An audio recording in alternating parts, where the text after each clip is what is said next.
What's up, summoners? King Blair here.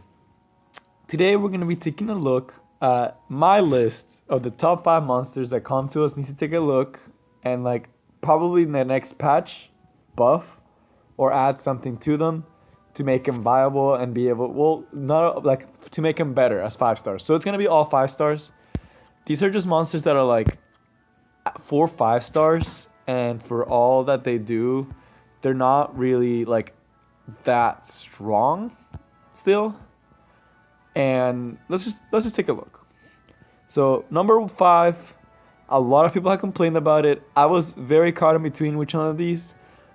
I'm gonna pair them together. It's kind of cheating. I know I said top 5, but it's just these two monsters. I just feel like they're still a little underwhelming. So one of them is Vanessa. So for number 5, so she did get a buff recently that let her do this so she can revive someone and give them an attack buff. And she is starting to see a lot more play in RTA. And that's good for her, but it's still like the main reason people are using her is still because of the attack speed lead. She doesn't really have much of a job besides the attack speed lead, and this she's kind of like a sitting duck. Like she's just there to make sure no one, like when someone dies, you automatically like revive them and give them an attack buff. But you can easily reduce the cooldown, and the monster doesn't have like any attack bar on them. I feel like she would be to the point where she'd be almost broken if this skill procced and the ally got their turn right away. If they did that, she would be pushing broken. She'd be almost like, okay, she'd be really good. Because that way, she'd be a very good defensive unit, and that's what I think they're going for more of a defensive unit. Whereas the math is the more offensive 33% speed lead unit, and same with the if you have her Trinity also. But you know, she's still she's getting better. She's more like people taking a look at her, and it's good for her. But she could still use a little bit of help. That's why she's number 5. I was caught between putting her. Same with Juno. Juno's another monster that I didn't realize it until I got one on my alternate account, and it is a little underwhelming if you don't have godly runes.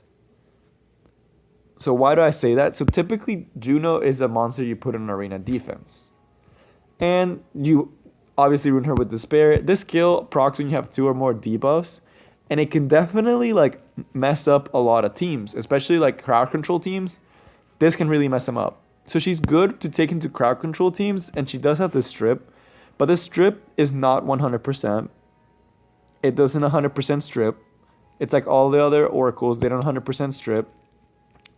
And to make Juno viable, you have to have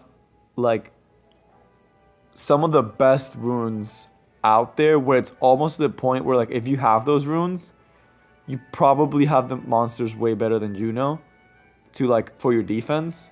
And it's just kind of she's kind of an illusion, kind of not for arena defense. For arena offense, she's not a reliable strip, so you can't use her for a reliable strip. For RTA, if you're really against a heavy CC team comp, maybe she'll be viable, because then she can reduce that and can heal your team. But she doesn't really provide any damage, and she doesn't provide much disruption. So it's just kind of I wish they added something else with this one, because this is a really cool idea to make it so she can get if you put too many debuffs, she heals and does things. I feel like she should be able to remove a debuff on an ally or something like that, and that way it'll be more you can actually it counter CC teams, and she'd have a place in the meta and in everywhere else, and it'd make it really good. You know, she'd actually be extremely viable and things like that. So for number 4. Number 4, we're actually going to be going to the LED monsters. And this is a monster that I don't have, and I hope I never have.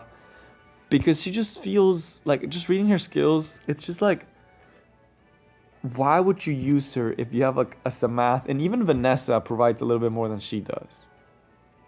She doesn't even have the full 33% speed lead. She's one of those monsters that is just kind of I don't know, I really think she needs a buff. I don't know if anyone out there has her.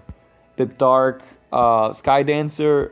If you do, tell me if you ever use her, because her speed lead, I feel like if it was 28% everywhere, she would have more use because then you could use it for Guild Wars. Because she screams Guild Wars monster, but it says arena. And you have the heal, so that's fine. You have graceful touch, but it. And then this one, you have to be low HP for it to be strong. It doesn't ignore defense. It ignores damage reduction effects.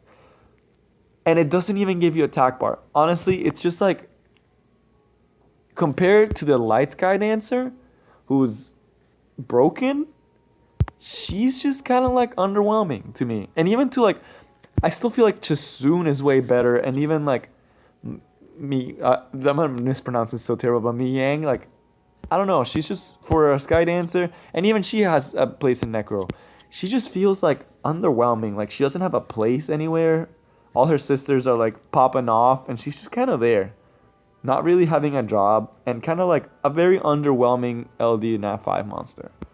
If you have her, let me know if you do use her and like how much damage she does. But I remember seeing her ratios not being super high, and there's so many other units that can do single target burst and get like extra turns and like go crazy. And honestly, I feel like if they added like this fully like does like your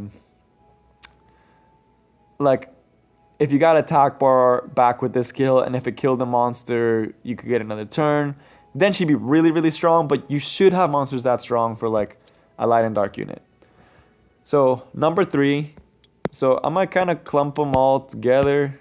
These are just like, honestly, like, there's still monsters that when I see them I'm kind of like, grip, like, good luck, like, that's terrible, dude. Like, I feel bad for you. But all 3 of the elemental paladins, so the LD ones are like good. These are good. They're fine. Like, they're fine where they are. Not super broken. Yes, they could do minor tweaks. It help them, but it's not something that's super big. But these 3, and they keep buffing them, but they still are like iffy. So why do I say that? I don't have any of them, but I've fought against them, and I get scared, and then I'm like, why am I scared? Like, she's not gonna kill me. She has like terrible damage ratios, and you kill her team really easily. So they're not really doing their job of protecting your units. So this one creates a shield. So a Casus, a 4-star unit, creates a shield. There's so many other units, like Abusa creates a shield, way bigger than this, like about the same as this one. And Threat State, yeah, great, okay. Like,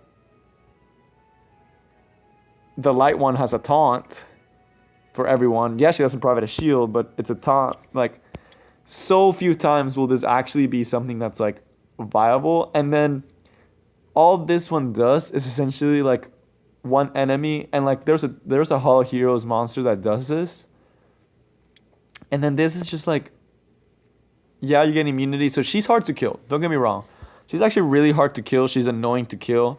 She doesn't really have any sustain though, and for a tank, if you're gonna be hard to kill and you don't have sustain, you'll eventually die. And it's just annoying to take down, but you can kill her whole team and she can't stop you. So she doesn't have a defined role. It's the same thing with the other ones. This one, it's a pretty long, it's automatic. So every time an ability creates a shield, and you don't recover a turn afterwards. I haven't seen one in a while. If this one, okay, this could actually be really strong if it removes the ability effects of all the monsters, but if I remember correctly, it's just on her. And then, okay, so cool. It's a really cool idea. So, like, your team gets CC'd down. She's like, no, I'm gonna do something, right? I'm gonna get an extra turn. What the heck does she do with that extra turn? Nothing. What, remove a buff and provoke one enemy? What's that gonna do? You know what I mean? Like, she just needs a better second skill, to be honest. Like, maybe if she had her second skill, like, then you could probably make cooler combos, because then you can bring in someone that cleanses and then cleanse your whole team and then use this, and you still, like, it just feels like the Paladins, what they messed up on is, like, they wanted to make them defensive for your team, and their offense is pretty bad. Like, they don't do that much damage, unless you're talking about, like, the dark one. She does a lot of damage. But the blue one, and then this one, it's like, same thing. It's just like she's a little bit more viable. I've seen her a lot more in Guild Wars, and I've actually fought, and she is still really annoying to take down. She gets her shield up, but Acasis does this also, except it's split into 2 skills. But this is a 5-star unit. It's so rare to get this unit. And it's just like they're trying to protect team, but it's like so many other monsters do their job better, and 4-star units do their job better, and other 5-star units. It's like it's almost wasting a slot. Yes, they're more annoying to take down because they're really high defense monsters, but they just feel underwhelming. That's basically like what I'm getting at. Like it just feels like, I don't know. It's weird. All right, number 2. This is a unit that got changed, and people actually thought the change was a nerf, and I think it was a nerf and a buff, and it just like let's just say Punkbake. Punkbake is number 2, if you guys haven't known. He is just in a really weird place. I have a friend that has one, and I've talked to him, and he's like, he's really fun for farming. He's really good for farming. So all right, that's cool. Like he's a farming unit, but there's so many other units that can farm better than he can. Like Illusion can do the same job, and that's a 4-star unit. And in like let's say you run him in a cleave offense, so you run this guy in a cleave offense because you need a wind attack dealer. But there's so many other good attack wind dealers. Like you can have her as a wind attack dealer and like decrease attack bar. You can use Sierra as a bomber if you have a Sierra. You can even use a Katarina that's a free unit and do insane damage. You can even use him. And then of course the elephant in the room, why Punkbake is literally like you'll eventually have to switch him out, is because Lucian just does so much more than Punkbake. You don't need a setup with a Lucian, and it's a wind attacker. So it's like Punkbake doesn't have a place. Like he wants to be an AoE attacker, like a single target AoE kind of like hybrid. That's all fine and cool, like kind of a cool idea, but it doesn't work that way. He screams cleave team, but there's so many other monsters I can use for cleave team offense. And he just, honestly, the biggest thing and thing that should change is still on his 3rd skill, because the 2nd skill is fine. Like, second skill doesn't have, like, yeah, they could put another AoE, but this one's usually, like, they keep it pretty well. But this is a skill that makes Punkbake. What they should do is that keep it the same way, but if this skill kills the enemy, then it does the same damage to everyone. So what this would do is like he'd be like an Orion counter. Because if you bring in Orion, the rest of your team, like you're gonna do a ton of damage on Orion with Punkbake, like 40k if it's run properly. And then if you kill it, if it does 40k true damage to the rest of the team, like I'm telling you guys, Punkbake will literally go from garbage unit to like top tier arena unit. Because now people can't be as safe putting water monsters that can get one shot by a Punkbake and then they have to take the full damage. I think honestly that would probably be the best buff they could ever make Punkbake. And honestly, it'd be amazing. It would be a little bit broken, but at the same time it wouldn't be, because if it doesn't kill the unit, it does half. So if you're trying to do this on like an aerial and it doesn't kill, then it's fine, like it's chill. You just do a lot of damage. And then the number 1 unit that, yes, I have them. Don't think I'm biased because I have them. I know a lot of, like, I did the nerf video and I didn't have the units. People are like, oh, you don't have the units, you don't know how they work. I do have this unit. It's just like he needs to get buffed. The top 5, it's like, they could be very interchangeable, but all of these definitely need a buff. So don't think it's like they have to be this way, but it's like, this unit is just like, please buff, come to us. Please buff Daphnis. Yes, it's a community knows it's one of the units that needs the most. But why? So, when I first got Daphnis, I was like, Daphnis is broken. Like, he looks like he'd be a really good unit. Like, I was like, alright, like, pretty decent damage, pretty decent defense, like, not a bad monster, and alright, I was like, I'd be down to use a Daphnis. Like, down for a Daphnis. So here's the problem, guys. If Daphnis was a 4-star unit, no, come to us shouldn't buff him. But here's the problem. Daphnis is a 5-star unit, right? So 5-star units are typically supposed to be pretty strong. Like, yes, you can have underwhelming 4 stars and it's kind of okay, but you can't have underwhelming 5 stars that are so rare and people get so excited. Like, they need to have something that will make your game easier or better by having that unit. And one of the biggest problems is to skill him up. Let me just show you my Daphnis. I have him like unruined. I've really been wanting to use him, but to skill him up, it takes quite a bit of Devilmon, right? And you need him to do damage, right? But my problem with Daphnis is like his 3rd skill screams single target damage killer. His 1st skill is like fine, it's cool, it's pretty good. Like, when I saw them, I was like, Daphnis has to be busted, right? Like, he has to be broken. Like, how can these skills be so bad? Like, I don't understand. So, 1st skill. All the other ones have it.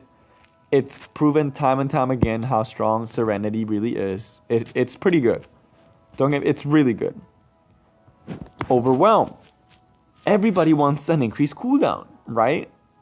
It's not 100%. That's one of the problems. So they can't make this skill 100% because units like Samath would become kind of broken. Like, they'd get to, and like Nyx. Like, these 2 guys that have like a place in the meta and like have like a job would get really strong if this skill went up to be 100%. So if we look at my Samath, so my Samath is over here, it goes up to be 80%, right? And that's pretty good. Like, 80% is like, it'll land most of the times, but it's not reliable. So he's not a reliable Perna killer. He's not a reliable Theomars killer, right? So that's problem number 1. I can't take him as a fire attacker in a cleave team to kill Pernas because, like, he has the same speed as Saros. Saros is 100% best fire attacker, hands down. Daphnis, it's like he should be similar to Saros in that he should provide something more with Overwhelm. If this skill went to 100%, Daphnis might be viable. I still say that might because it's like his 3rd skill, like, there's a disjoint in this unit. He screams single target because his 3rd skill, but then his 2nd skill, like, it's like jack of all trades, master of none. He can do a lot of things, but at the same time he does nothing. Because he can't be a reliable Perna killer, he can't be a reliable Samath killer, he can't be a reliable single target buff stripper, and then he can't, like, Hellfire. So he can't be a reliable single target nuker because you need to have setup with him. So decrease HP of yourself and the enemy target by 30%. That's a lot. Like, 30% against some tanks, that's a lot. Like, it's a true 30%, but it's their 30%. So no matter what monster uses in, you could use as an illusion, and like, you're basically losing more health than the illusion is with the first part of the skill. And then the boss, if they took the claws off the boss, like, I feel like Daphnis should be a dungeons monster. That's where I think he should fit. That's where I think he would have a really good place, where I think it would add variety to the Fairy King line, because the Fairy Kings are all PvP, but then you can have Daphnis be a PvE. So it's nerf for the boss. If it wasn't nerf for the boss, Daphnis would also be extremely viable for speedruns. He'd be awesome. It'd be like, he'd be almost meta for some speedruns, because 30% of the boss's HP and then insane damage afterwards. Then you're talking about like, all right, this unit is kind of getting busted. And that's good. He should be. He's a 5-star. I should be able to get this 5-star and have a form of my game improve. If they took off the claws of the boss one, and made it 30% for the boss and maybe decreased the damage on the second part, I would understand it. And then changed Overwhelm to... Honestly, if they changed Overwhelm to Ventilate, and then you'd have, instead of like having that one, you'd have Ventilate on him, then he would actually be a really good dungeons monster. Like TOA hard, everything. And he would probably be meta for PvE. And it doesn't affect any other player. It just affects the content of the game. And then he'd have a shield, and yes, he loses 30% of his HP. So he could still die in TOA, he wouldn't be completely broken, and he could still die in dungeons. But he would have a place. And I feel like that's what they should do with Daphnis. He doesn't have a place right now, and he needs one. That's why the Comtos needs to take a look and decide who do they want Daphnis to be. A PvE monster and add more variety to the Fairy King line. Or do they want him to just be, like some people would say, a storage guardian. So that's all I have. There's a lot of reasons why those monsters need buffs. I know it was the top 5, but not really. But I hope you guys enjoyed. I see you next time. Peace.